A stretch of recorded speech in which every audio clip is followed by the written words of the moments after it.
확진자 격리 조치를 한 달 연장할 가능성이 있다는 보도가 잇따르자 방역당국은 아직 결정된 것이 없다고 밝혔습니다. 만약 6일 지방선거 때까지 격리가 의무화되면 확진자는 지난 대통령 선거 때처럼 일반 유권자 투표 시간 이후에 투표할 수 있는데요.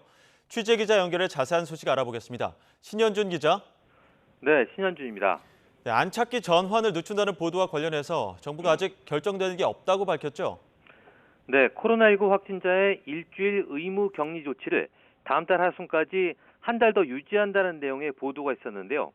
이와 관련해 방역당국은 확진자 격리 의무를 권고사항으로 전환할지에 대해서는 현재 결정된 것이 없다며 오는 20일 중대본 회의를 거쳐 발표하겠다고 설명했습니다.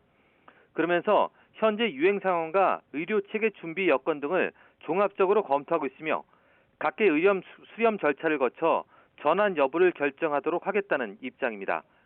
하지만 현 정부가 출범 이전에 비췄던 입장을 고려하면 당장 안착기를 시행할 가능성은 크지 않습니다. 앞서 인수위 측은 확진자 격리 의무를 자율로 바꾸는 조치에 대해서 공개적으로 우려를 표했기 때문입니다.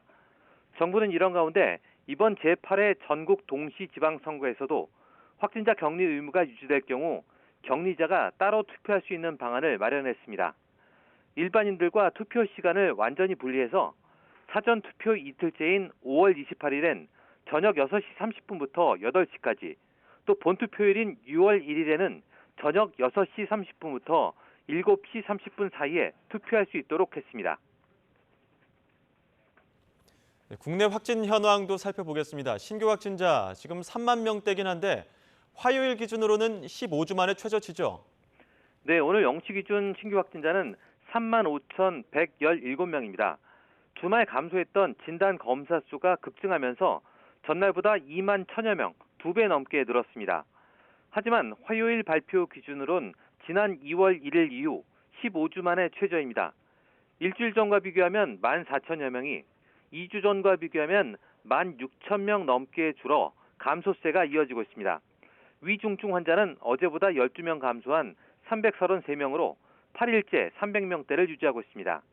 하루 새 숨진 환자는 27명으로 지난 2월 14일 이후 92일 만에 가장 적었습니다. 이런 가운데 정부가 이달부터 전 국민을 대상으로 코로나19 항체 양성률 조사를 시작합니다. 중앙방역대책본부는 지역사회의 정확한 코로나19 자연 감염자 규모를 확인하고 유행 위험성을 평가하기 위해 이달부터 분기별로 전 국민 항체 양성률 조사를 시작한다고 밝혔습니다.